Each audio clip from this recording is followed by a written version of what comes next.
تو اللہ یہ فرما رہے ہیں، اللہ بتا رہے ہیں کہ میں بندے کے ساتھ اس کے گمان کے مطابق ہوں، یعنی جو میرا بندہ مجھ سے جو ایکسپیکٹ کرے گا نا میں اس کے ساتھ ویسے ہی کروں گا۔ تو اس کا مطلب یہ ہے کہ زیادہ تر جو چیزیں ہیں وہ میری سوچ سے چل رہی ہیں، یعنی میں اللہ سے ایکسپیکٹ جو کر رہی ہوتی ہوں اللہ میرے ساتھ وہ کرتا ہے، لیکن میں ایکسپیکٹ ہی نہیں کر پاتی اللہ سے اچھا، کیونکہ میرا ایمان کمزور ہے، میرا تقدیر پر ایمان نہیں ہے، مجھے اللہ پہ توکل نہیں ہے، میں نے اپنے ذہن کو اس طرح ٹرین ہی نہیں کیا ہوا۔ مثال سے سمجھتے ہیں اس کو کہ آپ کسی مشکل میں پھنس گئے ہیں، خدا نخواستہ آپ ایک بہت بڑی مشکل میں ہیں، اور اب آپ کو کوئی راستہ نظر نہیں آ رہا اس سے نکلنے کا، ٹھیک ہے؟ تو دیکھیں دو رویے ہیں یہاں پر۔ ایک رویہ تو یہ ہے کہ میں اللہ سے بدگمان ہو گئی، اور میں جب میں اللہ سے بدگمان ہو گئی تو اس کا مطلب یہ ہوا کہ میں یہ سوچ رہی ہوں کہ اللہ نے میرے ساتھ برا کیا نا، اللہ نے میرے ساتھ ظلم کیا، زیادتی کی، اور میرے ساتھ کیوں کیا؟ یعنی میں اس کے پیچھے اللہ کی وہ جو مصلحت ہے اس کو چونکہ میں نے سمجھا نہیں تو مجھے اس کے فائدے بھی نصیب نہیں ہو رہے، جو اللہ فرما رہے ہیں نا ان مع العسر یسرا، بے شک تنگی کے ساتھ آسانی ہے۔ تو جو تنگی کے ساتھ اللہ نے آسانی دی ہے میں اس کو محسوس ہی نہیں کر رہی، میں اس کو پا ہی نہیں سکتی جب تک میں اللہ سے اچھا گمان نہیں کر رہی۔ ایک تو میں اس سے محروم رہ گئی کہ جو مقصد ہے اللہ کا میرے اوپر وہ تکلیف ڈالنے کا، جو مجھے اللہ ٹرین کرنا چاہ رہے ہیں، مجھے جو سکھانا چاہ رہے ہیں، میں وہ سیکھ نہیں پا رہی۔ دوسری بات یہ کہ میں جب اچھا گمان نہیں کر رہی تو اللہ مجھے اس تکلیف سے نکال بھی نہیں رہا، پھر کیونکہ میں اللہ سے ایکسپیکٹ ہی نہیں کر رہی کہ اللہ مجھے نکال سکتا ہے اس مشکل سے، میں منفی سوچ رہی ہوں، میں سوچ رہی ہوں کہ نہیں یہ تو بس میں تو اسی میں رہوں گی، میں اب اسی تکلیف میں رہوں گی، اور میں اللہ سے شکوے شکایتیں کر رہی ہوں۔ دوسرا رویہ یہ ہے کہ میں یہ سوچتی ہوں، میں اللہ سے حسن ظن رکھتی ہوں، اچھا گمان رکھتی ہوں، اور اللہ پہ توکل کر کے کہتی ہوں حسبی اللہ و نعم الوکیل، میرے لیے اللہ کافی ہے بطور کارساز، اور وہ ضرور مجھے اس مشکل سے نکال دے گا۔ اب میں بہت یقین کے ساتھ یہ جب سوچتی ہوں نا تو اب کیا ہوتا ہے کہ اس حدیث قدسی کے مطابق اللہ تعالیٰ میرے ساتھ اس گمان کے مطابق پیش آتا ہے اور مجھے اس پریشانی سے نکال دیتا ہے۔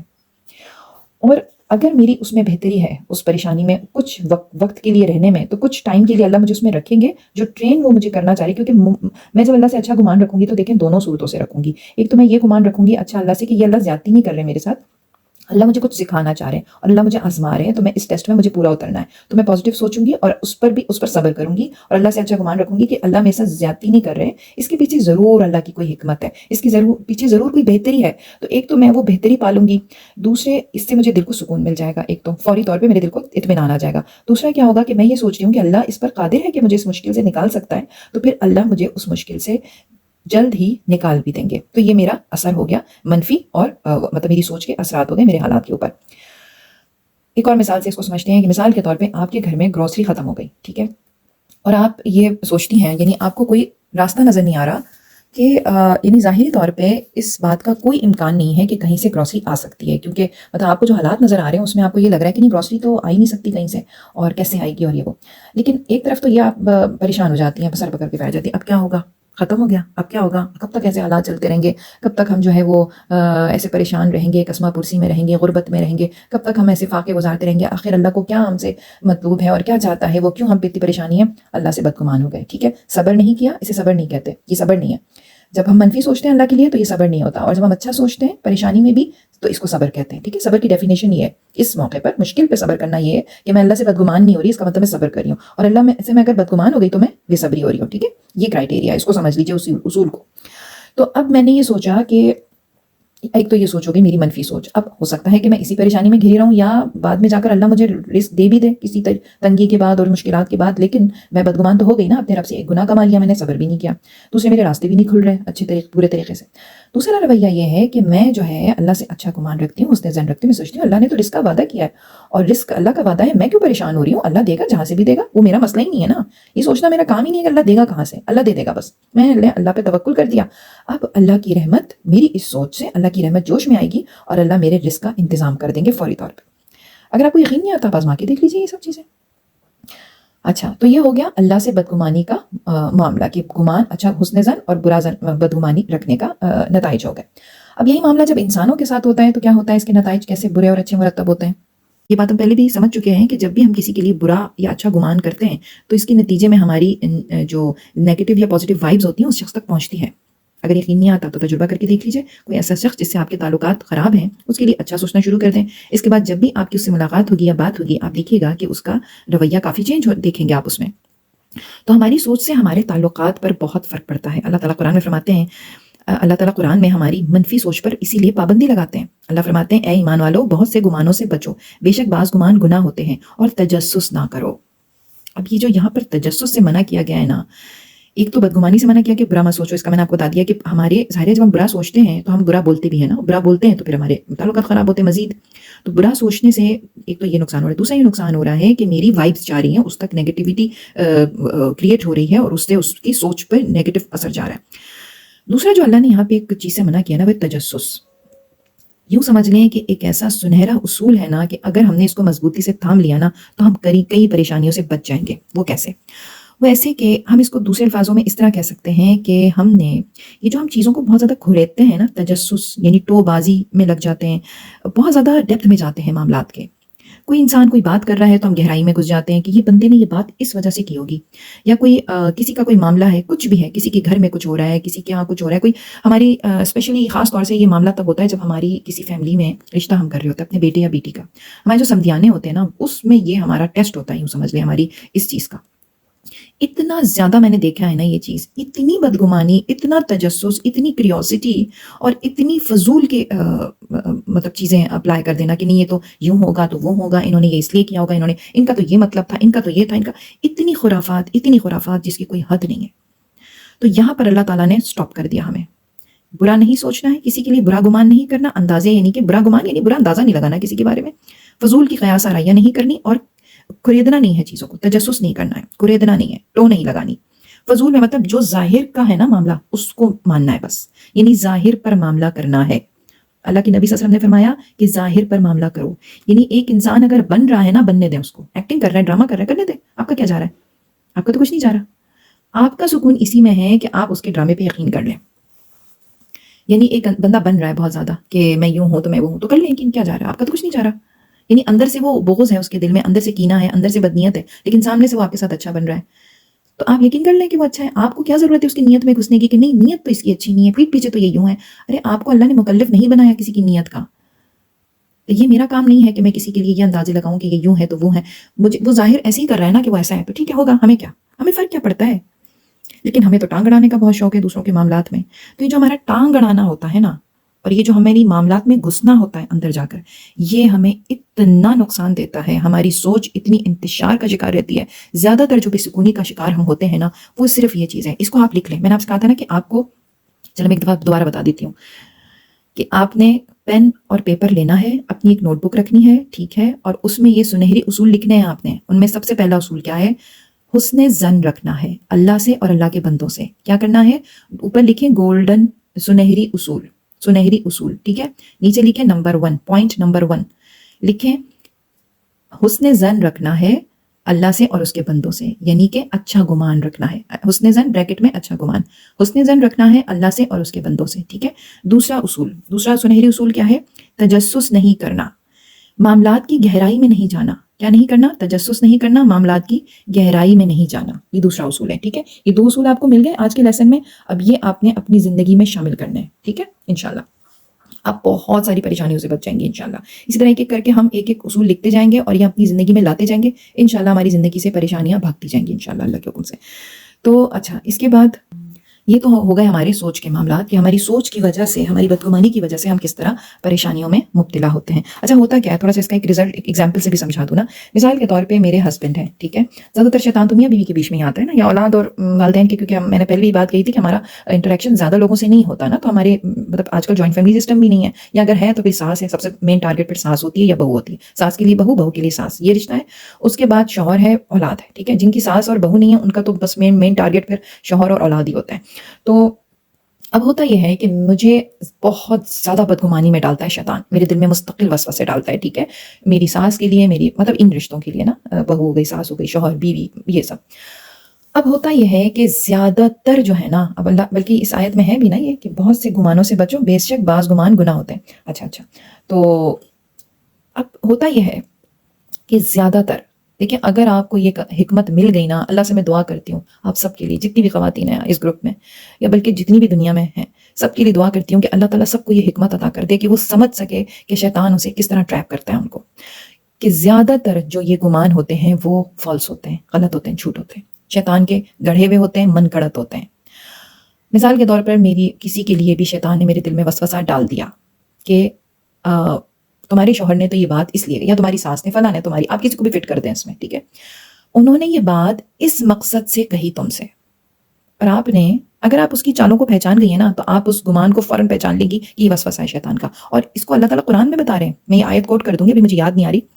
اللہ فرماتے ہیں کہ جو شاید اسی طرح کا کچھ ہے, آیت میں غلط نہیں پڑھ سکتی, لیکن ایسا کچھ ہے کہ ایمان والے یا کچھ کہ وہ چونک جاتے ہیں شیطان کے وسوسے سے, چونک جاتے ہیں یعنی الرٹ ہو جاتے ہیں فوراً ان کو جب شیطان چھوتا ہے یا پتہ نہیں شیطان وسوسہ ایسا کچھ ہے. تو اب آپ یہ بتائیں کہ مومن کی نشانی یہ ہے کہ وہ شیطان کے وسوسے کو پہچان لیتا ہے. تو اگر میں مومن ہوں, اگر میں نے اس چیز کی پریکٹس کر لی ہے تو پھر مطلب مومن کی سوچ پاک ہوتی ہے نا, ظاہر ہے سوچ کی پاکیزگی ہوتی ہے مومن کی.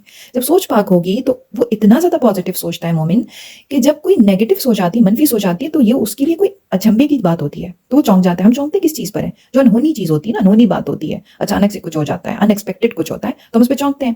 تو اب شیطان جب ہمارے دل میں وسوسہ ڈالتا ہے تو ہم چونک جاتے ہیں. کیوں؟ کیونکہ ہمیں عادت ہی نہیں رہی اس کی. ہم اتنا مثبت سوچ رہے ہیں, اتنا پازیٹیو سوچ رہے ہیں کہ اب اس سوچ نے ہمیں ایک دم چونکا دیا تو ہم سمجھ گئے یہ تو شیطان کی چال ہے.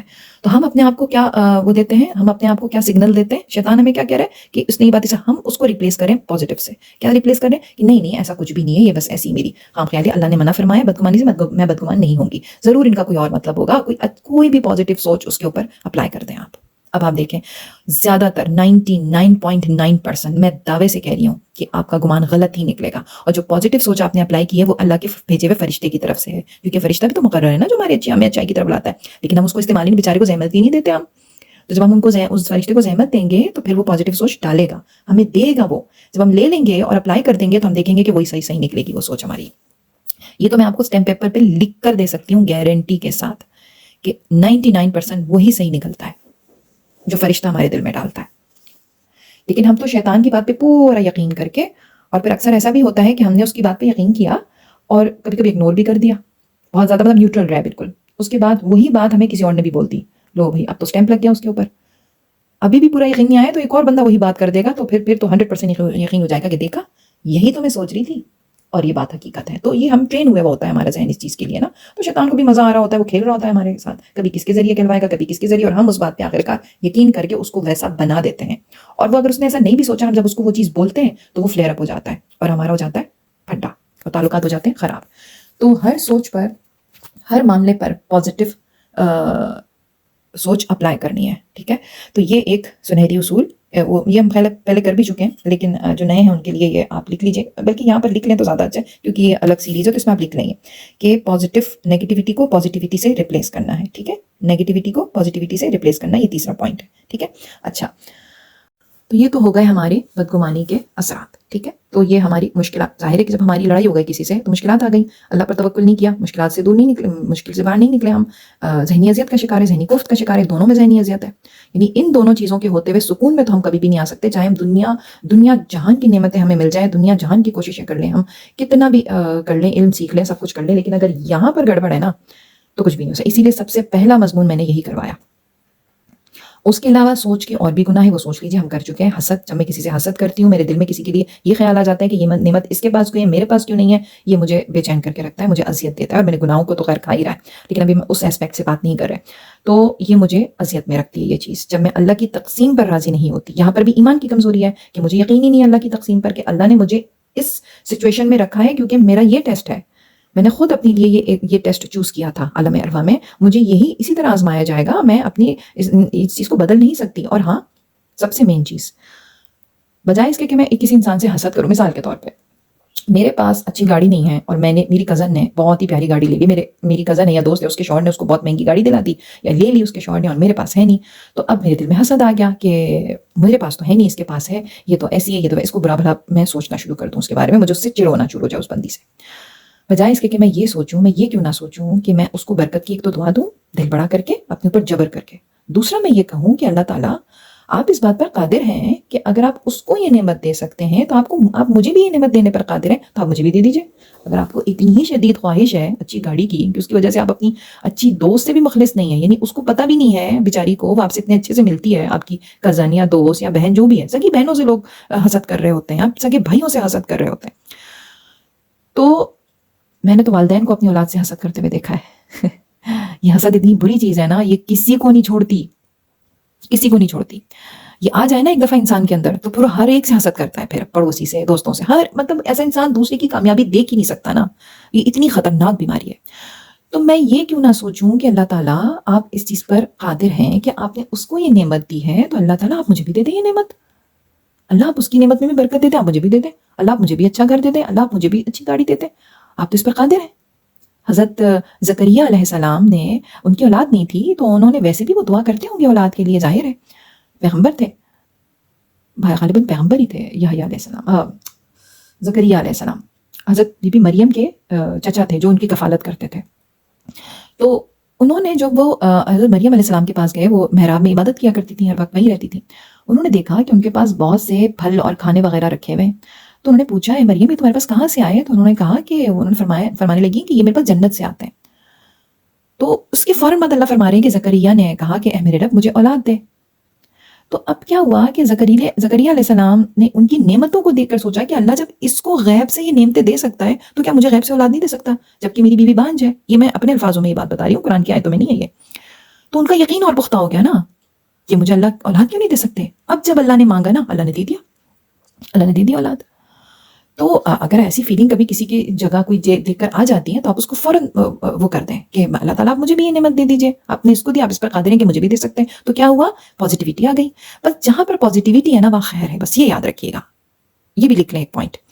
یہ میں آپ کو جو پوائنٹس بتاؤں گی وہ آپ نے لکھنے ہیں اپنے پاس، ایسے خالی سننے کا فائدہ کوئی بھی نہیں ہے، میں بتا رہی ہوں آپ کو۔ تو کیا ہے، جہاں پازیٹیوٹی ہے وہاں خیر ہے، اور خیر ہمیں مل کر ہی رہتی ہے کسی نہ کسی فارم میں۔ اگر اللہ نے ابھی میری تقدیر میں وہ نعمت نہیں لکھی تو کم از کم میرے دل میں سکون ضرور اتار دے گا، یہ تو گارنٹی ہے، فوری طور پہ دل میں سکون ضرور اتر آئے گا، حسد سے بچ جاؤں گی میں۔ تو یہ طریقہ ہے۔ اس کے علاوہ اور بھی جو جتنی بھی میری سوچ کے گناہ ہیں وہ میرے اوپر مشکلات لے کر آتے ہیں۔ اچھا ہوتا یہ ہے کہ جب میں ایسا سوچتی ہوں تو کیا ہو رہا ہے، میں بے سکون ہو رہی ہوں، یہ مشکل ہے نا، بے سکونی میں ہوں میں، اور ہم کیا سیکھ رہے ہیں، سکون کیسے حاصل ہوگا۔ تو یہ میری بے سکونی کا باعث بنتے ہیں یہ گناہ۔ یہ بخیلی سے کیسے بے سکونی آتی ہے کہ مجھے فکر رہتی ہے میرا مال کم نہ ہو جائے، فلاں یہ نہ لے لے، فلاں یہ نہ لے لے، اس کے پاس نہ چلا جائے، اس کے پاس نہ چلے کہیں۔ یعنی بخیل انسان جو ہوتا ہے نا وہ ایسا ہوتا ہے کہ اس کی کوشش ہوتی ہے، جیسے فراغ دل انسان جو ہوتا ہے نا وہ ایسا ہوتا ہے کہ اس کی کوشش ہوتی ہے کہ اس سے کسی کو خیر پہنچ جائے، لوگوں کو کسی بھی طریقے سے وہ موقع ڈھونڈتا ہے کہ وہ کسی تک خیر پہنچا دے، یعنی اپنی مدد کرے، مالی مدد کرے کسی کی۔ اور جو بخیل انسان ہوتا ہے نا اس کی کوشش ہوتی ہے کہ اس سے کسی کو خیر نہ پہنچ جائے، بس یعنی اس کے مال سے کسی کو فائدہ نہ پہنچ جائے کسی طریقے سے، یعنی اگر انڈائریکٹلی بھی پہنچ رہا ہے نا تو ان کو ٹینشن شروع ہو جاتی ہے کہ یہ مطلب یہ کیا ہوگا، مطلب ایسے کیسے ہوگا، اس سے تو یوں ہو جائے گا، اس سے تو یہ صرف اور صرف نقصان ہے، اس کا کوئی بھی فائدہ نہیں ہے۔ ایک تو میں خود اپنے ذہنی انتشار کا شکار ہوں، خوف میں مبتلا ہوں، مال کے خوف میں مبتلا ہوں، ٹھیک ہے، جبکہ خوف صرف اللہ کی ناراضگی کا ہونا چاہیے اور کوئی خوف نہیں ہونا چاہیے، اس کی جہنم کا خوف ہونا چاہیے، اور کوئی خوف نہیں ہوتا مومن کو، بس یہ ایک خوف ہوتا ہے کہ میرا رب مجھ سے ناراض نہ ہو جائے، اور دوسرا کون سا خوف ہوتا ہے، وہ مجھے جہنم میں نہ ڈال دے، جہنم کی آگ کا خوف ہوتا ہے بس، اور کوئی خوف نہیں ہوتا اس کو، کوئی مال کی تنگی کا خوف نہیں ہوتا اس کو، بھائی اللہ کا دیا ہوا ہے، میرے نصیب میں جو ہے وہ میرے پاس رہے گا، میں کسی کو دوں گی تو بڑھے گا، اس سے کم تھوڑی ہوگا۔ اگر کسی کو میری ذات سے فائدہ پہنچ جاتا ہے وہ مستحق ہے یا نہیں، اس سے مجھے کیا لینا دینا ہے، وہی بات ہے نا کہ ظاہر پہ معاملہ کرنا ہے۔ اب وہ مستحق نہیں ہے، میں اسی غم میں اپنے آپ جان کو گلا رہی ہوں، ارے تو وہ محنت بھی تو کر سکتے ہیں، تو وہ اپنے اس سے کمائے نا، ہمارے مال پہ کیوں نظر رکھی ہوئی ہے۔ یہ بخیلی ہے، یہ تنگ نظری ہے، اور یہ جو تنگ نظری ہے نا یہ ہمیں ہلاک کر دیتی ہے، کبھی کبھی یہ ہمارا رزق بھی چھین لیتی ہے، کیونکہ یہ ناشکری ہے۔ ایک وقت تک اللہ رسی دراز رکھتے ہیں اور رزق کشادہ رکھتے ہیں، جس دن اللہ کا امر ہوتا ہے، اللہ کا حکم ہوتا ہے، وہ نعمتیں ساری ہم سے چھین لی جاتی ہیں۔ میں نے ایسے بھی لوگ دیکھے، ایسے بھی خاندان دیکھے جن کو اللہ نے اتنا نوازا ہوا تھا اور آج وہ روڈ پر آئے ہوئے، دوسروں کے محتاج بنے ہوئے، فقیر بنے ہوئے، اور کیسے کیسے آنن فانن دولت لٹتی ہے، آنن فانن لٹتی ہے۔ اللہ نہ کرے، خدا نہ خواستہ، آپ ایک وقت کو سوچیں، خدا نہ خواستہ کوئی ایسی بڑی بیماری آپ کو یا آپ کی اولاد کو خدا نہ خواستہ لگ جائے اور آپ کو اس کے علاج پہ کروڑوں روپیہ لگانا پڑ جائے یا لاکھوں لگانا پڑ جائے، جو آپ نے بینک میں سنبھال کے رکھا ہوا ہے، سینچ کے رکھا ہوا ہے۔ اللہ قرآن میں کیا فرما رہے ہیں، جو سینچ کے رکھتے ہیں، کتنا عذاب ہے ان کے لیے، جو جمع کر کے رکھتے ہیں پیسے کو، ان کے لیے عذاب ہے۔ تو یہی مال آپ کے لیے آخرت میں عذاب بن جائے گا اور دنیا میں بے سکونی کا باعث بنے گا، کیونکہ اس مال کو صدقہ کر کے میں خود کو مصیبتوں سے بچا سکتی تھی، میں نے نہیں بچایا، میں نے سینچ کے رکھا، تو میں مصیبت سے بچ سکتی تھی، میں نے نہیں بچایا خود کو، میں بلاؤں کو ٹال سکتی تھی، میں نے نہیں ٹالا۔ تو یہ مصیبتوں کو بلانے کا بہت بڑا ذریعہ ہوتا ہے۔ تو دل کی کشادگی، فراغ دلی، بخیلی ختم کرنا، یہ بہت بڑا وہ ہوتا ہے۔ اچھا، اس کے علاوہ ایک بہت بڑا ریزن ہماری زندگی میں مشکلات کا ہوتا ہے، یا آپ کو لگ رہا ہونا کہ وہی ٹاپکس ریپیٹ ہو رہے ہیں، لیکن ابھی ہم دوسرے زاویے سے بات کریں اور آگے اور ٹاپکس بھی آئیں گے انشاءاللہ۔ تو اب بات آ گئی، کیا بات کر رہے تھے ہم؟ جی، تو تکبر کی وجہ سے زیادہ تر ہماری زندگی میں جو مصیبتیں آتی ہیں وہ بڑی سوچ کی وجہ سے آتی ہیں۔ اگر میں اپنے آپ کو دوسرے سے برتر سمجھ رہی ہوں تو میں ڈیگریڈ کر دے گا اللہ مجھے ذلیل کر دے گا، تو عزت جو ہے میری کم کر دیں گے اللہ تعالیٰ. لیکن اگر میں اپنے آپ کو دوسروں سے برتر سمجھ، یعنی وہ کمپلیکسز میں نہیں میں بات کر رہی کہ مطلب میں عاجز ہوں، میں گنہگار ہوں، میری اوقات کیا ہے، اگر میری عاجزی ہے میرے اندر تو یہ میری عزت کو بڑھائے گا، یہ میرے مرتبے کو بڑھائے گا، میرے اندر سکون اتارے گا.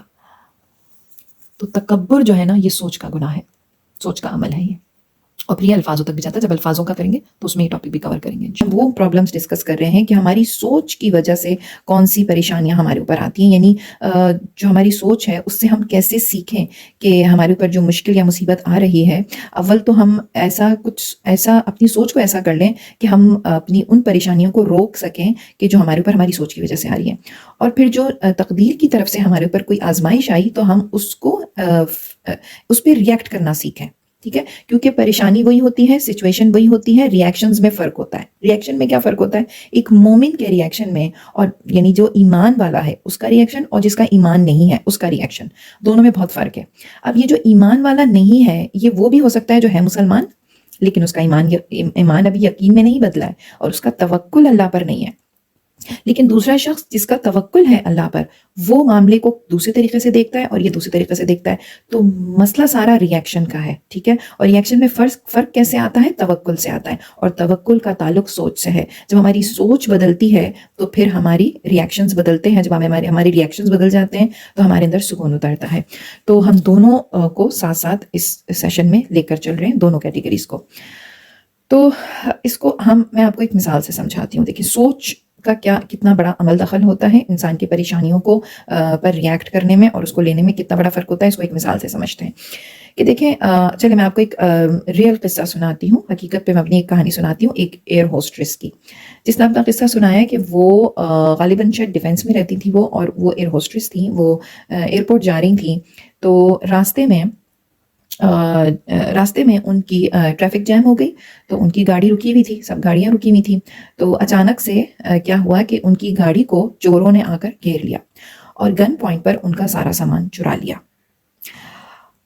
ان کو بہت زیادہ غصہ آیا اور وہ برا بھلا کہنے لگیں ان چوروں کو، پاکستان کو، یہاں تو یہی حالات ہیں اور ایسا ہے اور ویسا ہے.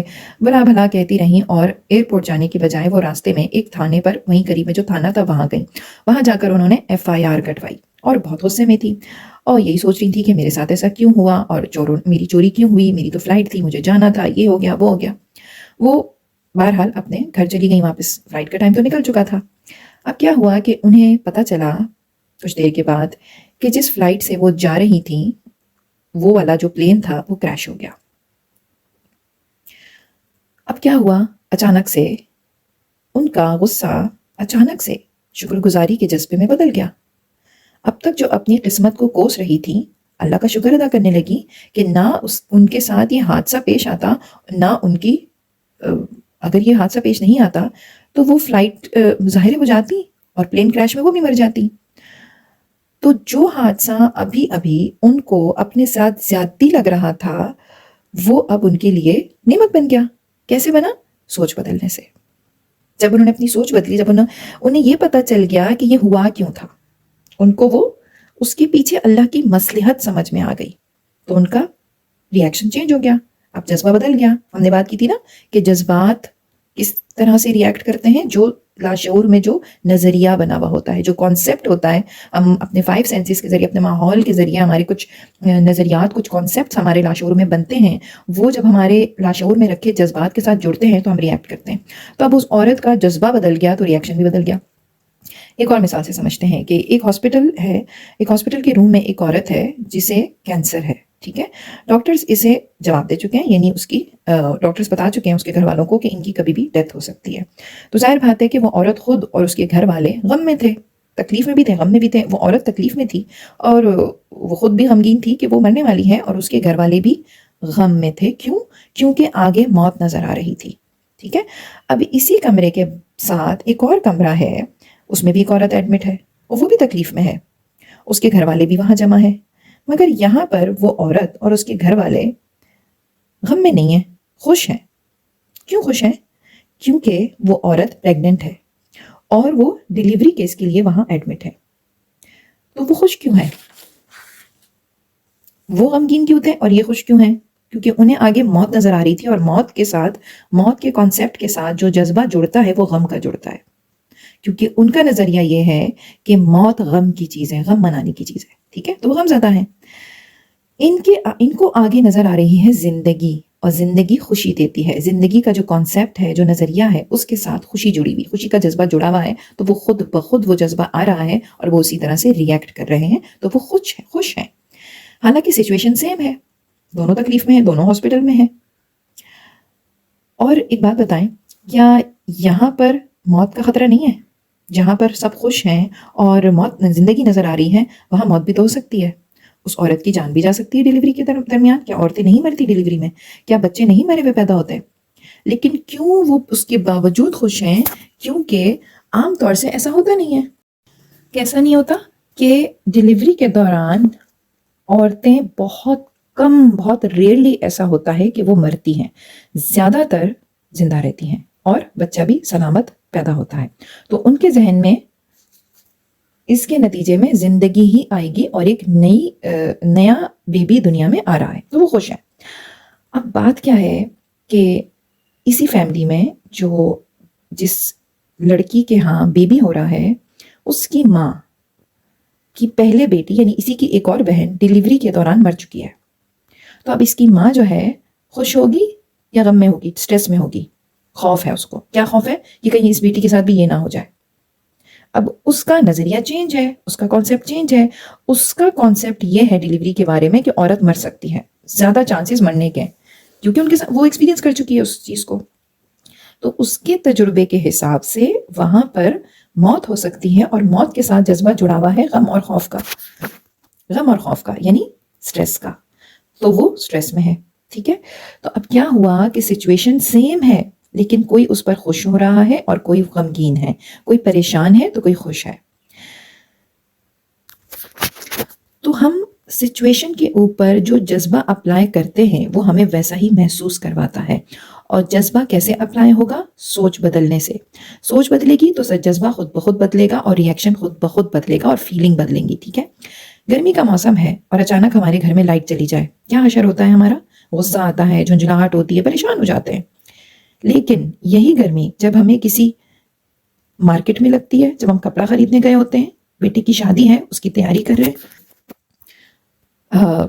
سب بہنیں ساتھ گئی ہوئی ہیں، شاپنگ کر رہے ہیں، یا دوستوں کے ساتھ گئے ہیں شاپنگ کر رہے ہیں، مزہ آ رہا ہے، گرمی لگ رہی ہے، لیکن وہ گرمی مجھے پریشان تو کر رہی ہے، لیکن تکلیف نہیں دے رہی، اذیت نہیں دے رہی، مجھے بے سکون نہیں کر رہی وہ، کیونکہ میں اندر سے خوش ہوں، ہے نا؟ تو ہم یہ چھوٹی چھوٹی پریشانیاں یا بڑی بڑی پریشانیاں جو بھی ہیں، معاملات، حالات، جب ہم ان کے ساتھ اپنی سوچ کو بدلتے ہیں تو ان کے اثرات بھی بدلنا شروع ہو جاتے ہیں۔ تو یہاں پر اصل جو معاملہ ہے نا، وہ اصل میں میرے توکل کا ہے، ایمان کا ہے، یقین کا ہے۔ جب ہمیں اپنے رب کی ربانیت پر یقین ہو جاتا ہے نا، تو پھر ہر تکلیف سہل ہو جاتی ہے، آسان ہو جاتی ہے۔ اور اس بات کو اللہ تعالیٰ نے سورہ کہف میں حضرت موسیٰ علیہ السلام اور خضر علیہ السلام کے قصے میں ہمیں بہت اچھے سے سمجھائی ہے۔ آپ کو پتہ ہے سورہ کہف عقائد ٹھیک کرنے کے لیے بہترین سورہ ہے، اسی لیے شاید اسے ہر جمعہ پڑھنے کا حکم دیا گیا۔ دیکھیے، موسیٰ علیہ السلام کو اللہ تعالیٰ نے اپنی حکمت کی تعلیم دینے کے لیے خضر علیہ السلام کے پاس بھیجا۔ خضر علیہ السلام نے سب سے پہلے، میں پورا قصہ نہیں سنا رہی یہاں پر، آپ پڑھ لیجئے گا ترجمہ سورہ کہف کا، بہت مزہ آئے گا آپ کو، اگر اب تک نہیں پڑھا آپ نے تو، اور اگر پڑھا ہے تو پھر اس پہ غور کر کے پڑھیں۔ تو وہ جب خضر علیہ السلام کے پاس گئے تو کیا ہوا، جب وہ ساتھ کشتی میں جا رہے تھے تو خضر علیہ السلام نے جس کشتی میں وہ جا رہے تھے اس میں سوراخ کر دیا۔ پہلے ان میں طے پایا تھا کہ میں جو بھی کروں گا آپ نے مجھ سے سوال نہیں پوچھنا، اور آپ میرے ساتھ صبر نہیں کر سکیں گے۔ تو موسیٰ علیہ السلام نے کہا تھا کہ نہیں، آپ مجھے صابروں میں سے پائیں گے، میں صبر کروں گا، اور اگر میں ایسا نہ کروں تو آپ بھلے مجھے مت سکھائیے گا۔ وہ علم سیکھنے آئے تھے نا ان سے۔ اچھا، سب سے پہلے تو کشتی میں سوراخ کر دیا، تو موسیٰ علیہ السلام سے برداشت نہیں ہوا، انہوں نے کہا یہ آپ نے کیا کیا، ان بیچاروں کی کشتی میں یعنی نقصان دے دیا ان کو آپ نے۔ اب پھر دوسرا انہوں نے کیا کیا کہ خضر علیہ السلام نے ایک بچے کو قتل کر دیا۔ اب تو وہ اور زیادہ پریشان ہو گئے کہ آپ نے ایک معصوم کی جان لے لی۔ اس کے بعد کیا ہوا کہ وہ بہت دیر سے مطلب سفر کر رہے تھے اور انہوں نے کچھ بھی نہیں کھایا ہوا تھا، کیونکہ شروع میں جو مچھلی انہوں نے رکھی ہوئی تھی اپنے ناشتے کے لیے وہ بھی یہی نشانی تھی کہ مچھلی پانی میں چلتی ہوئی مطلب ایک غیر معمولی طریقے سے چلی جائے گی، یعنی ان یوزول طریقے سے، تو یہ نشانی ہوگی کہ وہیں پر ان کو خضر علیہ السلام ملیں گے. تو وہ مچھلی تو چلی گئی، اب ان کے پاس کھانے کے لیے تو بہت زیادہ بھوکے تھے، ظاہر ہے کچھ بھی نہیں کھایا ہوا تھا، تینوں ہی ایسے تھے. پھر جب ایک بستی میں گئے تو وہاں پر انہوں نے کہا کہ آپ ہماری مہمانی کیجیے، یعنی ہم نے کچھ کھایا ہوا نہیں ہے، کسی نے ان کی مہمان نوازی نہیں کی، بہت ہی زیادہ بخیل قسم کے لوگ تھے وہ. لیکن وہاں پر نا ایک دیوار تھی جو گرنے والی تھی بالکل، تو خضر علیہ السلام نے اس دیوار کو صحیح کر کے سیدھا کر دیا، یعنی اس کو کنسٹرکٹ کر دیا دوبارہ. اب موسیٰ علیہ السلام سے رہا نہیں گیا، انہوں نے کہا کہ آپ اس پہ اجرت بھی تو لے سکتے تھے، تاکہ وہ اجرت ہمیں ملتی تو ہم کچھ کھا لیتے. تو یعنی ان کو عجیب لگا نا کہ یہ کیسے ہو سکتا ہے کہ انسان مطلب ٹھیک ہے وہ ضیافت نہیں کر رہے، ہماری مہمان نوازی نہیں کر رہے، تو یہ تو ایک وہ تھا نا کہ ہم اس طریقے سے کما سکتے تھے اور ہم اپنا کھانا لے سکتے تھے، اس میں تو کوئی برائی نہیں تھی. تو یہ تو ایک بیوقوفی کی چیز لگ رہی نا بظاہر کہ ایسا کیوں کیا، لیکن اس کے پیچھے اللہ کی جو حکمت تھی وہ ان کو نظر نہیں آ رہی تھی. تو پھر خضر علیہ السلام نے انہیں ان سب واقعات کے پیچھے اللہ کی جو مصلحتیں تھیں انہوں نے وہ بتانا شروع کی. تو انہوں نے فرمایا کہ میں نے کشتی میں سوراخ اس لیے کیا کہ وہ غریب نوجوانوں کی تھی. ارے ایک منٹ، غریب نوجوانوں کی تھی تو پھر غریب نوجوانوں کو اللہ تعالیٰ نے اور نقصان دے دیا؟ یعنی ان کو تو مطلب اللہ تعالیٰ تو بڑا رحیم ہے، تو وہ تو چاہیے تھا کہ اللہ تعالیٰ ایک اور نئی کشتی ان کو مطلب یہ خضر علیہ السلام دے دیتے یا اس کو اور زیادہ اچھا کر دیتے. خراب کیوں کر دی؟ اور کر بھی وہ اللہ کے حکم سے رہے تھے، سب کچھ اپنی مرضی سے تو کچھ نہیں کر رہے تھے. تو آپ سمجھ میں نہیں آتی یہ بات. اچھا جی، آگے کیا فرمایا؟ اصل میں اس پار ایک بادشاہ تھا، دریا کے اس پار ایک بادشاہ تھا جو کسی کے پاس اچھی کشتی دیکھتا تھا تو اسے لے لیا کرتا تھا. تو اللہ نے اسے عیبدار کروا دیا تاکہ بادشاہ اسے نہ لے، کیونکہ عیب تو ریپیئر ہو سکتا ہے مگر کسی کشتی ہی چلی جاتی تو پھر کیا ہوتا؟ وہ تو بڑا نقصان تھا. اب آپ سوچ رہی ہوں گی کہ اللہ تعالیٰ اس بات پر بھی تو قادر تھا کہ انہیں دوبارہ ایک نئی کشتی دے دیتا. مطلب بادشاہ نے چھین لی کشتی تو اللہ اس پہ بھی تو قادر ہے کہ ایک اور کشتی دے دے، یا بادشاہ کو انہیں نقصان پہنچانے ہی نہ دے. تو اس کی بھی وجہ ہے، اور وہ کیا ہے کہ یہ دنیا دارالامتحان ہے. انسان کو اس کا اختیار استعمال کرنے کی اجازت دی گئی ہے، اسے جیسے چاہے استعمال کرے. اللہ تعالیٰ فرماتے ہیں قرآن میں کہ بے شک ہم نے زمین کی ہر چیز کو اس کی زینت بنایا ہے تاکہ ہم انہیں آزمائیں کہ ان میں کون بہتر عمل کرتا ہے. اور ایک اور جگہ فرمایا اور کہہ دو کہ حق تمہاری رب کی طرف سے ہے، اب جو چاہے ایمان لائے جو چاہے کفر کرے. تو اس پر انسان کو اختیار حاصل ہے کہ وہ عمل کرے یا نہ کرے. تو اللہ تعالیٰ انسان کو پکڑتا نہیں ہے.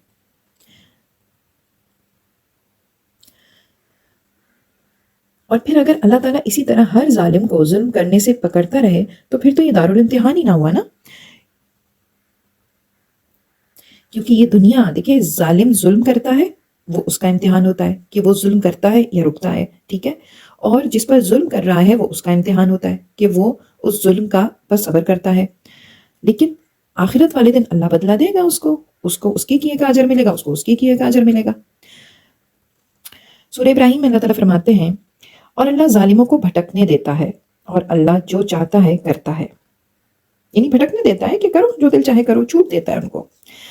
اللہ کے نبی صلی اللہ علیہ وسلم نے فرمایا کہ اللہ ظالم کو مہلت دیتا رہتا ہے یہاں تک کہ جب اسے پکڑتا ہے تو پھر چھوڑتا نہیں ہے. مہلت دیتا ہے پہلے اور پھر ایک دم پکڑ کرتا ہے. تو ایسا نہیں ہے کہ اللہ نے بالکل ہی ہمیشہ کے لیے چھوڑ دینا ہے، لیکن کرنے دیتا ہے انسان کو. تو وہ جو کشتی تھی اس کو ظالم نے پکڑنا تھا، تو اللہ نے ان کی کسی نیکی انہوں نے ایسی کی ہوگی جس کی وجہ سے اللہ نے ان کی مدد کر دی اور وہ اس کے نقصان سے اللہ نے ان کو بچا لیا.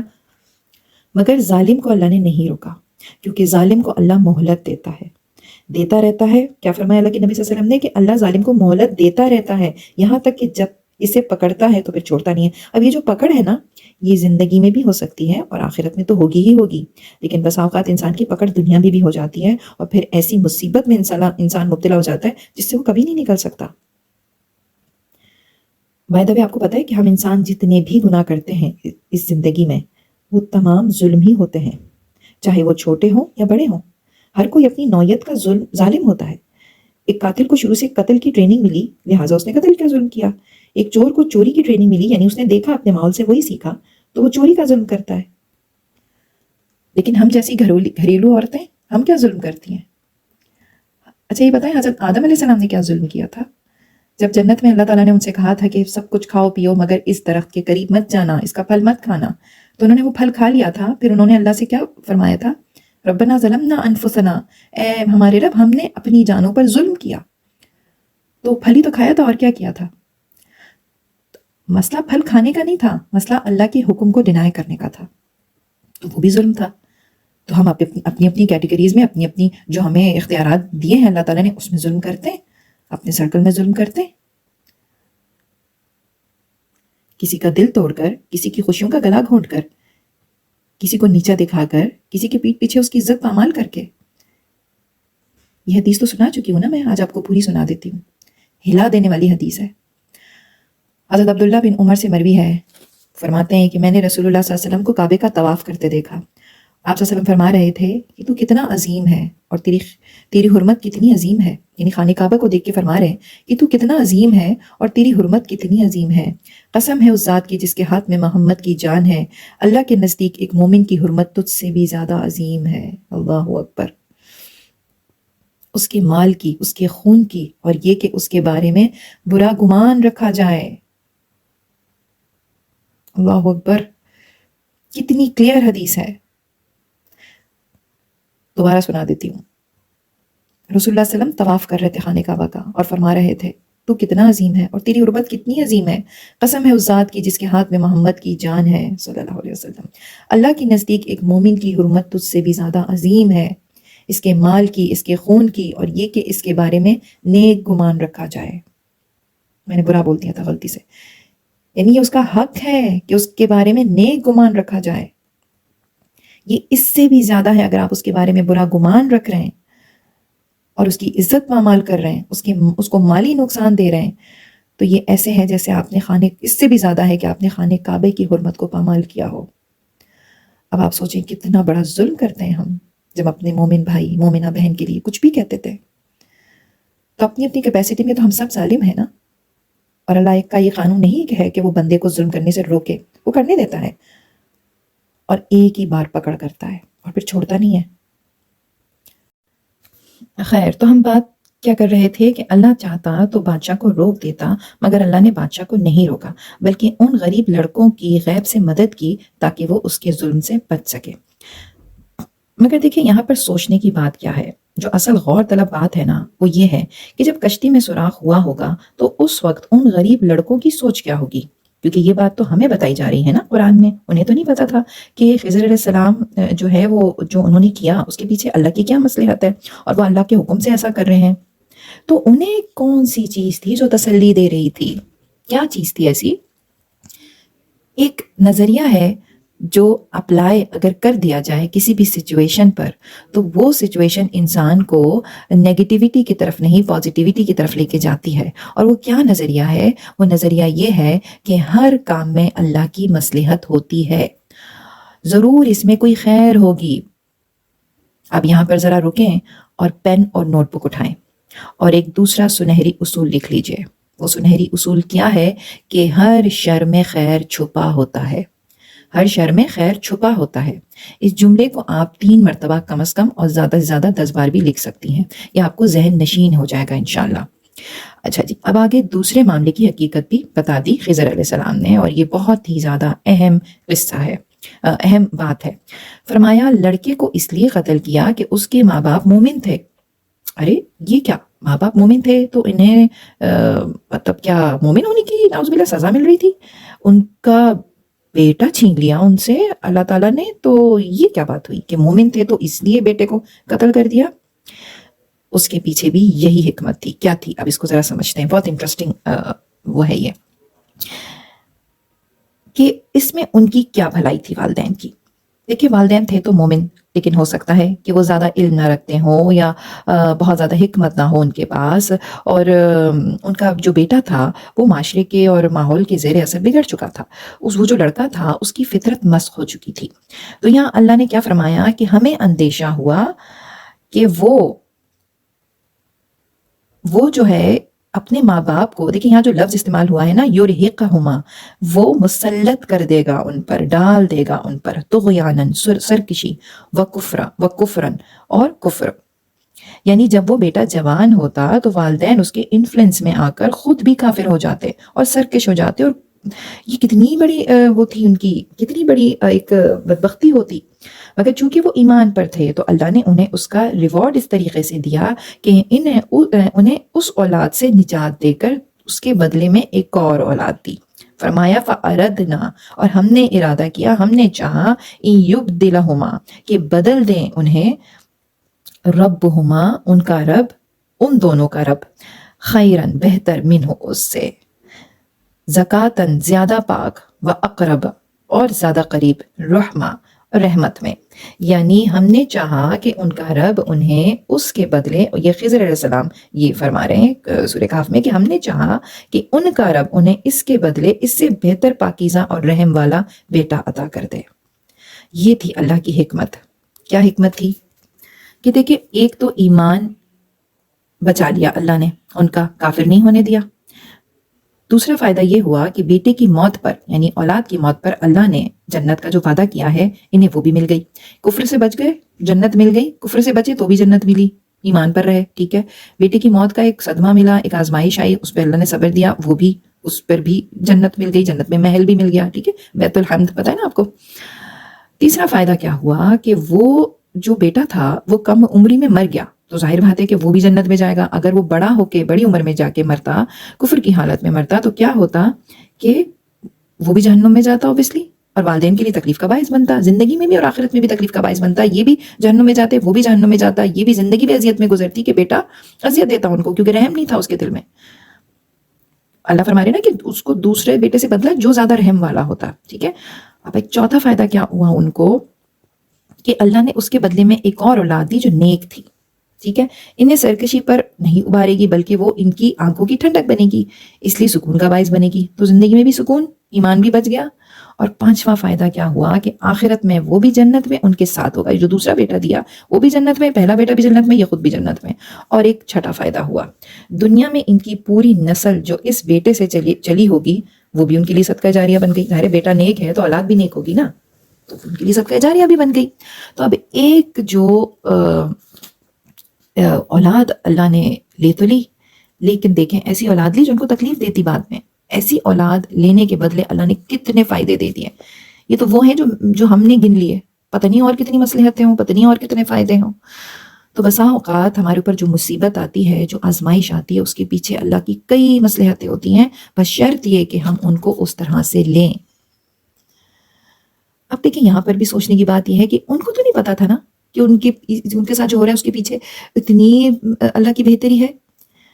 ان کے لیے تو یہ امتحان تھا، ٹیسٹ تھا، لیکن ان کا توکل تھا اللہ پر، تو ان کو وہ سارے فائدے نصیب ہو گئے۔ لیکن اگر ان کا توکل ہی نہ ہو اور وہ اس پر ہی ناشکری اور اللہ سے کفریہ کلمات کہنے لگ جائیں، تو وہ تکلیف تو ابھی بھی ملی ہوئی ہے ان کو، اولاد تو گئی، اولاد سے تو ہاتھ دھو بیٹھے، لیکن اللہ کی ناراضگی مول لی، نہ دنیا میں سکون نہ آخرت میں سکون۔ تو اگر انسان کو ہر حادثے کے پیچھے مصلحت نظر آ جائے نا، تو پھر وہ کبھی بھی اپنے دل میں تنگی محسوس نہیں کرے گا، کیونکہ اللہ نہیں دکھا، اللہ نے یہ قصے سنا کر، سورہ کہف کے خضر علیہ السلام، موسیٰ علیہ السلام کا یہ واقعہ بتا کر ہمیں ایک وہ دے دیا، ایک کسوٹی دے دی کہ اس سے یہ تمہیں اللہ نے بتا دیا کہ بھائی یہ ہوتا ہے اللہ کا معاملہ جو مشکلات کے پیچھے کام کر رہا ہوتا ہے، یعنی بیک آف دا اسکرین ہمیں بتا دیا گیا کہ کیا چل رہا ہوتا ہے۔ ہمیں تو اسکرین کے سامنے جو ہو رہا ہے وہ نظر آ رہا ہے نا، پیچھے تو نہیں پتا چل رہا ہے ہمیں کیا ہو رہا ہے۔ اور اگر ہمیں بتا دیا جائے، یعنی اگر ہر انسان کو اس کے ساتھ جو حادثہ ہوتا ہے اس کے پیچھے چھپی مصلحت کو بتا دیا جائے، تو پھر امتحان کیسا؟ پھر امتحان تو نہ ہوا نا۔ تو یہ ساری کہانی اگر انسان سمجھ جائے کہ جو اس کے ساتھ ہو رہا ہے اس میں اللہ کی کوئی نہ کوئی مصلحت ہے، اور ہر شر میں جو ہمیں شر نظر آ رہا ہے وہ اصل میں شر نہیں، وہ خیر ہے، اس میں خیر چھپی ہے۔ ان مع العسر یسرا، ہاں بے شک ہر تنگی کے ساتھ آسانی ہوتی ہے، لیکن ہمیں نظر نہیں آ رہی ہوتی۔ تو ہم نے دو قصے وہ جو قصہ کر رہے تھے موسیٰ علیہ السلام اور خضر علیہ السلام کا، اس میں دو واقعات کی انہوں نے کلیریفیکیشن دے دی تھی، اور اب ہم تیسرے پہ بات کریں گے، یہ بھی بہت زیادہ اہم ہے۔ اور وہ دیوار اس کے جو دیوار خضر علیہ السلام نے کنسٹرکٹ کر دی تھی، دوبارہ ریکنسٹرکٹ کی تھی، اس کے بارے میں اب وہ موسیٰ علیہ السلام کو بتا رہے ہیں۔ اور وہ دیوار دو یتیم لڑکوں کی تھی جو اس شہر میں رہتے تھے۔ اس کے اس کے نیچے ان کا خزانہ دفن تھا اور ان کا باپ نیک آدمی تھا۔ اب آپ بتائیں کہ کیا ریزن کیا بتا رہے ہیں خضر علیہ السلام، کہ باپ نیک تھا، اسی لیے اللہ تعالیٰ نے غیب سے مدد کی، خضر علیہ السلام کو بھیجا کہ جاؤ وہ دیوار گر رہی ہے اس کو آباد کرو، وہ خزانہ کھل رہا ہے، اگر وہ کھل گیا تو کچھ کہیں چوری بھی ہو سکتا ہے، اور ابھی وہ لڑکے بچے ہیں، انڈر ایج ہیں، اگر ان کو وہ خزانہ مل گیا تو وہ اس کا غلط استعمال کریں گے، اور جب ان کی اصل ضرورت جس وقت ان کو ہوگی اس وقت کام نہیں آ سکیں گے وہ۔ تو اللہ نے غیب سے مدد کی، کیوں؟ ریزن کیا بتا رہے ہیں کہ باپ نیک تھا۔ تو ہمارے رب نے چاہا کہ وہ دونوں جوانی کو پہنچے اور اپنا خزانہ نکال لیں۔ اب یہاں پر دیکھیں کیا ہمیں میسج مل رہا ہے کہ خزانہ رکھا ہوا ہے، مگر ابھی اللہ چاہتے نہیں ہے کہ انہیں ملے، کیونکہ ابھی امیچور ہیں، دولت سنبھال نہیں سکتے۔ تو دیکھیں ایک تو یہاں پر یہ بات سمجھ میں آتی ہے کہ ہم بسا اوقات ہم بہت پریشان رہتے ہیں نا اس وجہ سے کہ اگر میں دنیا سے چلی گئی، اگر میں مر گئی تو میرے بچوں کا کیا ہوگا، اگر میرے شوہر کو کچھ ہو گیا، میرے شوہر کی اگر نوکری چلی گئی تو میرے بچوں کا کیا ہوگا، یہ مختلف اندیشے ہمیں لاحق رہتے ہیں، اس وجہ سے بھی ہم کافی پریشان رہتے ہیں، انتشار کا شکار رہتا ہے ذہن ہمارا، لاشعوری طور پہ ڈسٹرب رہتے ہیں ہم، کیونکہ ہمیں یہ فکر ہوتی ہے کہ ہمارے مرنے کے بعد ہمارے بچوں کا کیا ہوگا۔ لیکن اللہ کیا فرما رہے ہیں کہ ان کا باپ جو تھا وہ نیک تھا، تو ہم نے چاہا تو تمہارے رب نے چاہا کہ وہ دونوں جوانی کو پہنچے اور اپنا خزانہ نکال لیں۔ اب دیکھیں اللہ تعالیٰ کیسے کیسے انسان کے لیے پلاننگز کرتا ہے۔ تو میری کوئی اوقات ہی نہیں ہے، میں کسی کا کوئی اوقات نہیں ہے۔ ہمارے جانے کے بعد اگر میں نیک ہوں، اگر میں اللہ کے راستے پر چلتی رہی، اگر میں نے قرآن کو اپنی زندگی کا قرآن کے مطابق اپنی زندگی گزاری ہوگی تو اللہ ذمہ لیں گے میرے بچوں کا۔ مجھے کیوں فکر ہے، میں ان کے لیے کیوں گل رہی ہوں رات دن؟ مجھے تو اس رب کی فکر کرنی ہے جس نے میرے بعد بھی میرے بچوں کو سنبھالنا ہے۔ میری جو اختیارات ہیں وہ محدود ہیں، اللہ کے اختیارات لامحدود ہیں، تو میں کیوں اپنے اختیارات پر اتنا زیادہ مجھے گھمنڈ ہے کہ میں کچھ کر سکتی ہوں؟ تو مجھے یہ جو توکل ہے نا یہ اللہ پر رکھنا ہے تاکہ ہمیشہ ہمیشہ میرے بچے حفاظت میں رہیں۔ تو ایک اور میسج جو یہاں پر مل رہا ہے وہ کیا مل رہا ہے، بہت اہم ہے۔ دوسرا میسج یہ مل رہا ہے ہمیں کہ بسا اوقات ہم یہ خواہش کر رہے ہوتے ہیں کسی چیز کو حاصل کرنے کی، لیکن اور ہم اس کے لیے بہت دعائیں بھی کر رہے ہوتے ہیں، بہت کوششیں بھی کر رہے ہوتے ہیں، لیکن وہ چیز ہمیں نہیں مل رہی ہوتی۔ اس کے پیچھے اللہ کی بہت بڑی مصلحت ہوتی ہے، کیونکہ اس وقت وہ ہمارے لیے بہتر نہیں ہوتی تو اللہ ہمیں نہیں دے رہے ہوتے۔ اللہ نے اس کے لیے ایک وقت مقرر کر رکھا ہوتا ہے کہ ہمیں اس وقت وہ نعمت ملے گی، اور بعض اوقات کوئی نعمت ایسی ہوتی ہے جو زندگی میں ہمیں ملنا اس کا صحیح نہیں ہوتا۔ یعنی مثال کے طور پہ اللہ نے میری قسمت میں یہ لکھ رکھا ہے کہ مجھے وہ مال کی تنگی سے آزمائے گا، اور میں اللہ سے مستقل دعائیں کر رہی ہوں، خواہش کر رہی ہوں کہ اللہ آپ مجھے امیر بنا دیں، آپ مجھے امیر بنا دیں، میرا اچھا سا گھر ہو، میرے نوکر چاکر ہوں، بڑی سی گاڑی ہو۔ اب میں ہر وقت یہی خواہش کر رہی ہوں، لیکن اللہ کو پتہ ہے کہ یہ میری بندی تو امیچور ہے، اس کو تو پتہ ہی نہیں ہے۔ اگر میں اس کو مال بھی دے دوں گا، اگر میں نے اس کو مال دے دیا تو پھر مجھے کوئی اور آزمائش لانی پڑے گی، مجھے صحت سے آزمانا پڑے گا، اور اس کی اب اتنی وہ نہیں ہے، اس میں اتنی ہمت نہیں ہے، اس کا ایمان اتنا مضبوط نہیں ہے کہ یہ صحت کی آزمائش کو اٹھا سکے۔ تو اللہ میری ایبیلیٹیز اور میری جو اللہ نے بنائی ہے نا فطرت، اللہ فرماتے ہیں نا کیا وہی نہ جانے گا جس نے پیدا کیا ہے، تو اللہ نے میری فطرت کے حساب سے میرے اوپر آزمائشیں ڈالی ہیں، اور میں نے خود ہم بات کر چکے ہیں نا کہ عالم ارواح میں نے خود ایکسیپٹ کیا تھا، اپنے لیے خود چوز کی تھی آزمائشیں، جب اللہ نے مجھ سے وعدہ عہد الست لیا تھا۔ تو اللہ کو پتا ہوتا ہے کہ میں نے اپنے بندے کو کب کون سی نعمت دینی ہے اور کب کون سی نعمت چھیننی ہے، تو لہٰذا کچھ فیصلے اللہ پر بھی چھوڑ دینے چاہیے، اس کی رضا پر راضی رہ کر، اس پر بھروسہ کر کے۔ خضر علیہ السلام اور موسیٰ علیہ السلام کا قصہ ہمیں توکل الی اللہ سکھاتا ہے، پازیٹیو تھنکنگ سکھاتا ہے۔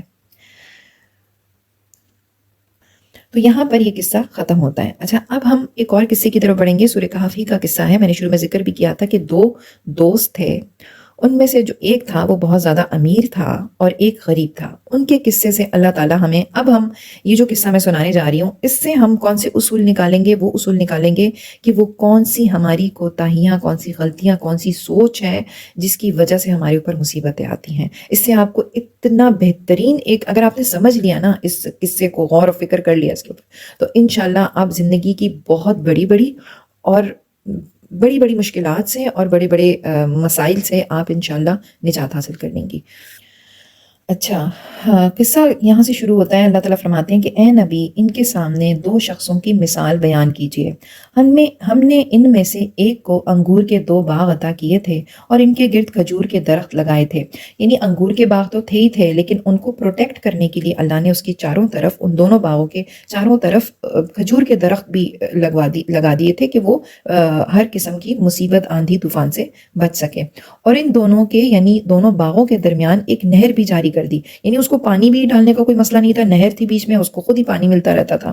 اور اس کے پاس بہت سا مال تھا، یعنی اس کے جو باغ تھے انگوروں کے، وہ اس میں ابھی آگے آئے گا کہ بالکل فریش فروٹ ہوتے تھے اور ان میں ذرا سا بھی کیڑا ویڑا کچھ نہیں لگا ہوتا تھا۔ یعنی یہ تفسیر میں آتا ہے کہ اس میں کوئی کیڑا نہیں لگا ہوتا تھا، اور وہ خوب پیسہ مطلب اس سے بنا رہا تھا، کیونکہ انگور بہت ایکسپینسو فروٹ ہے۔ اور اس زمانے میں امیر کی نشانی یہی ہوتی تھی کہ یا تو اس کے پاس مویشی بے تحاشا ہیں، یعنی جتنے زیادہ مویشی ہوتا ہے وہ امیر ہے، اور جتنے زیادہ باغ ہے اتنا امیر ہے۔ اور انگور کا باغ سب سے زیادہ امیر ہونے کی نشانی اس لیے تھی کیونکہ انگور سب سے مہنگا پھل ہمیشہ سے رہا ہے۔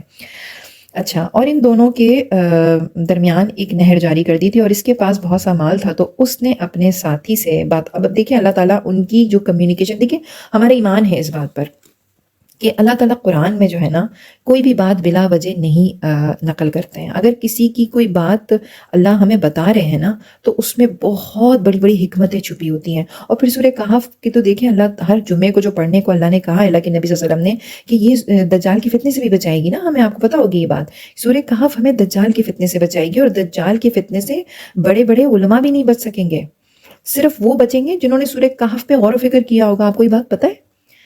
مطلب یہ کوئی منتر تھوڑی ہے سورہ کہف کہ ہم پڑھ لیں گے تو دجال سے ہمیں نجات مل جائے گی، دجال کی فتنے سے۔ اوبویسلی اس کی باتوں کو سمجھیں گے نا، اس پہ غور و فکر کریں گے نا، کیونکہ دجال تو ہمیں مختلف وہ دکھائے گا نا، اپنے اس کو میریکلز دیے جائیں گے، اللہ کی طرف سے دیے جائیں گے، تو ان پر ہم کیسے یقین کریں گے جب ہمارا ایمان اور توکل اتنا پختہ ہو جائے گا۔ تو اس پہ تو میں نے پوری سیریز بھی کی ہوئی ہے، اگر آپ دیکھنا چاہیں تو میں آپ کو اس کا لنک بھی انشاءاللہ بھیج دوں گی، لیکن میں سوچ رہی ہوں کہ میں اس کو دوبارہ کروں۔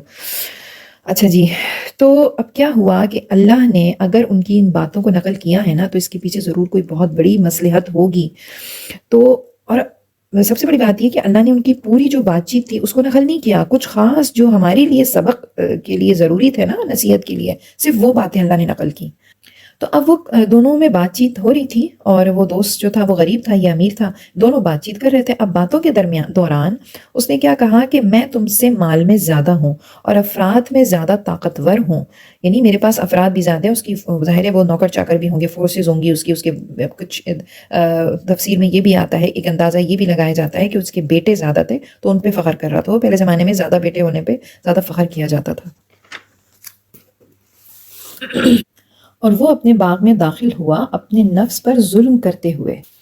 ہم نے بات کی تھی نا ظلم کی، کہ ہر گناہ ظلم ہوتا ہے، تو اب کیا اس نے کیا ظلم کیا اپنی جان پر؟ یہ جو ہم آیت میں ہم نے پڑھا تھا نا کہ اپنی جانوں پر ظلم کرتے ہیں، یعنی جو گناہ، جو مشکلات ہمارے اوپر آتی ہیں وہ ہمارے اپنے نفسوں کے ہاتھوں آتی ہیں، اس کو اس سے میچ کیجئے گا ذرا۔ تو وہ باغ میں داخل ہوا اپنی جان پر ظلم کرتے ہوئے، کہنے لگا مجھے تو یہ خیال نہیں کہ یہ باغ کبھی اجڑے گا۔ کیا اب اس کو نوٹ کریں آپ، اب کیا کیا اس وقت اس نے اپنی نعمتوں کو دائمی سمجھ لیا۔ کیا کہہ رہا ہے؟ مجھے تو خیال نہیں کہ یہ باغ کبھی اجڑے گا، یعنی اتنا زیادہ زبردست باغ ہے، یہ کیسے اجڑ سکتا ہے؟ اور ظاہر ہے میں نے اس پہ اتنی محنت کی ہے، اور میرے بندے ہیں جو ان کی حفاظت کرتے رہتے ہیں ہر وقت، اور ان کو پانی دیتے ہیں اور ان کا خیال رکھتے ہیں، تو کیسے ختم ہوں گے یہ باغ؟ تو کیا ہوا، اس نے اپنے آپ کو کریڈٹ دینا شروع کر دیا، اور نہ مجھے یہ گمان ہے کہ قیامت آئے گی۔ اب کیا ہوا، جب اتنی مال و دولت دنیا میں مل گئی، فراوانی ہو گئی، تو قیامت کا جو عقیدہ تھا نا وہ بھی خراب ہونا شروع ہو گیا، قیامت کا جو تصور تھا وہ دھندلا ہو گیا، شک میں مبتلا ہو گیا۔ پھر کیا کہتا ہے، اگر کہیں مجھے اپنے رب کی طرف لوٹایا بھی گیا تو ضرور اس سے بہتر جگہ پاؤں گا، یعنی میرا تو حق ہے بھائی کہ مجھے اچھا ہی ملے گا، یہاں پر اچھا ملا ہے، ظاہر ہے میں خود اتنا اچھا ہوں تو مجھے اچھا ملے تو آخرت میں بھی اچھا ملے گا۔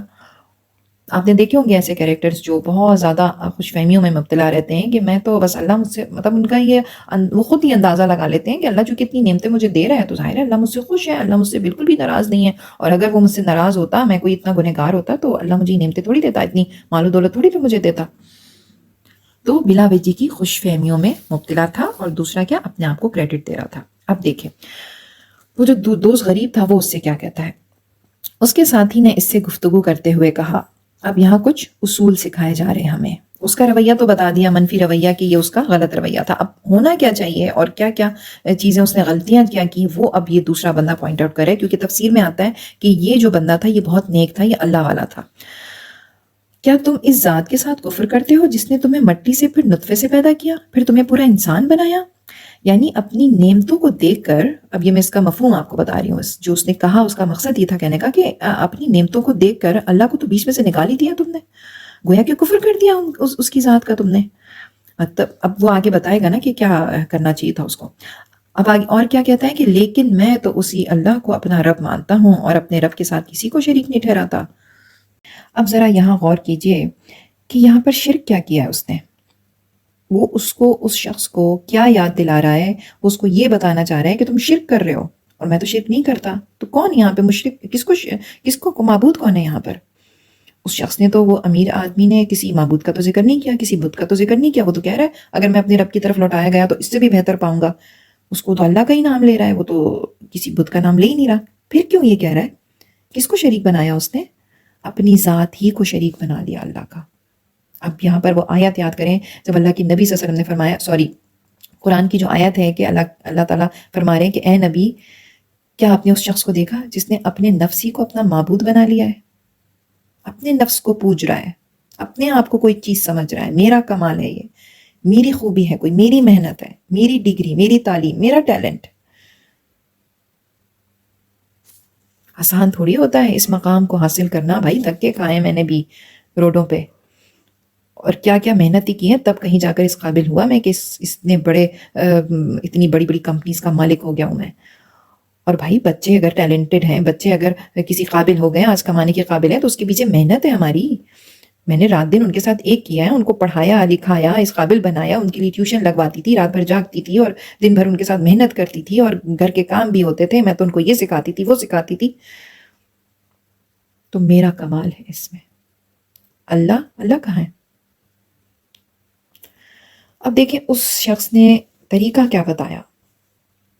مومن کا طریقہ، ایک مسلمان کا، ایک موحد کا کیا طریقہ ہونا چاہیے. ایک وہ شخص جس کو اللہ پر ایمان ہوتا ہے، اللہ پر توکل ہوتا ہے. ہر اس شخص کا رویہ جو اپنی زندگی کی ہر نعمت کو، چاہے وہ چھوٹی ہو یا بڑی ہو، اسے صرف اور صرف اللہ ہی کی عطا سمجھتا ہو. یعنی وہ اللہ ہی کو اپنا رب مانتا ہو اور اس کے سامنے اپنے آپ کو خاک سمجھتا ہو، اور اس یہ ڈر ہو کہ جس رب نے اسے یہ تمام نعمتیں دے رکھی ہیں، چاہے وہ مال ہو، دولت ہو، چاہے اس کا اپنا جسم، اپنی صلاحیتیں ہوں، چاہے اس کی ذہانت ہو، چاہے اس کی اولاد کی ذہانت ہو، قوت گویائی ہو، قوت بصارت ہو یا قوت سماعت ہو، سر کی چھت ہو یا سونے کے لیے بستر ہو، امن و امان کی زندگی ہو، صحت مند اولاد ہو، غرض کوئی بھی نعمت ہو، وہ اسے رب کی عطا سمجھے. ایسے شخص کے لیے کیا رویہ ہونا چاہیے، وہ یہاں پر بتا رہے ہو. تو وہ اس شخص کو بتا رہا ہے کہ تمہیں کیا کرنا چاہیے تھا. اور جب تم اپنے باغ میں داخل ہوئے تھے تو کیوں نہ کہا کہ ماشاء اللہ، جو اللہ چاہے، لا قوت الا باللہ، نہیں ہے کوئی قوت مگر اللہ کی. یعنی یہ تمام نعمتیں، یہ باغ، یہ پھل، یہ نہر، یہ اولاد اور نوکر چاکر، یہ تو اس لیے ہے کہ میرے رب نے چاہا. وہ جسے چاہتا ہے عطا کر دیتا ہے، جسے چاہتا ہے نہیں عطا کرتا. وہ دینے کے باوجود بھی مالک خود ہی رہتا ہے. یعنی وہ جب چاہے اپنی دی ہوئی نعمت واپس بھی لے سکتا ہے. تو اکڑ کس بات کی ہے؟ اور جس کے پاس یہ سب نہیں ہے اسے میں نے کمتر کیسے سمجھ لیا؟ اس میں کیا بڑی بات ہے؟ اللہ اسے اس طرح آزما رہا ہے، مجھے اس طرح آزما رہا ہے، کسی کو دولت دے کر آزما رہا ہے، کسی سے دولت لے کر آزما رہا ہے. تو یہ تو امتحان ہے، ہر ایک کا الگ الگ امتحان ہے، ہر ایک کو الگ الگ کیریکٹرز دیے گئے اس دنیا میں. تو پھر آگے اس شخص نے کہا کہ اگر تم مال اور اولاد میں مجھے اپنے سے کمتر دیکھتے ہو تو بعید نہیں کہ میرا رب مجھے تمہارے باغ سے بھی بہتر عطا کر دے. بھائی اس کے لیے کیا مشکل ہے؟ وہ تو جس کو چاہے عطا کر دے، اس کی تقسیم ہے، کوئی اس کے خزانوں میں کمی تھوڑی ہے. اور پھر اس کو ڈرایا کہ تم جو یہ اتنا اکڑ رہے ہو نا کہ یہ تو کبھی ختم، یہ اس کو تو کبھی کچھ نہیں ہوگا میرے باغ کو، اور یہ تو بس آخرت میں بھی مجھے ایسی نعمتیں ملیں گی، اور تم تو اللہ کا شکر ہی نہیں کر رہے، تم تو اللہ سے جوڑ ہی نہیں رہے اس نعمت کو. تو کہیں ایسا نہ ہو کہ تمہارے باغ پر آسمان سے کوئی آفت بھیج دے اللہ تعالیٰ، پھر وہ چکنی مٹی بن جائے، چکنی زمین بن جائے. یعنی وہ رب اس بات پر قادر ہے کہ جسے چاہے یہ نعمت تم سے لے سکتا ہے. تو اس نے کہا میرا رب تو اس بات پر قادر ہے کہ تمہارے باغ پر آسمان سے آفت بھیج دے، یا اس کا پانی زمین میں اتر جائے اور تم اسے کسی طرح حاصل نہ کر سکو. اب وہ اس کو ڈرا رہا ہے اللہ کے غضب سے۔ اچھا، تفسیر ابن کثیر میں ابن کثیر رحمۃ اللہ فرماتے ہیں کہ یہ جو شخص تھا اس نے کوئی بد دعا نہیں دی تھی اس کو، وہ صرف اس کو اللہ سے ڈرا رہا تھا۔ تو آگے اللہ تعالیٰ کیا فرما رہے ہیں اس سورہ میں کہ اور اس کے تمام ہوا کیا پھر کہ اس کے تمام پھل گھیر لیے گئے، یعنی تباہ ہو گئے اس کے سارے باغ۔ تو وہ اپنے ہاتھ ملنے لگا اس مال پر جو اس نے اس پر خرچ کیا تھا، جبکہ باغ اپنی چھتریوں پر گرا پڑا تھا، اور وہ کہہ رہا تھا کہ کاش میں نے اپنے رب کے ساتھ کسی کو شریک نہ ٹھہرایا ہوتا۔ آپ دیکھیں خود اس کو احساس ہو گیا نا کہ میں نے کیا ہے شریک اللہ کے ساتھ اپنی ذات کو، میں اکڑ تھی میرے اندر۔ پھر اللہ کیا فرما رہے ہیں کہ اللہ کے سوا کوئی جماعت اس کی مدد کو نہ آئی، جس جماعت پہ وہ بڑا اکڑ رہا تھا نا، تو کوئی نہ آئی اور نہ وہ خود بدلہ لے سکا۔ اس موقع پر ظاہر ہو گیا کہ کارسازی صرف اللہ ہی کی ہے جو برحق ہے، وہی بہتر ثواب دینے والا ہے اور بہتر انجام والا ہے۔ اب یہاں دیکھیں کچھ سنہری اصول ہمیں مل رہے ہیں۔ کیا اصول مل رہے ہیں؟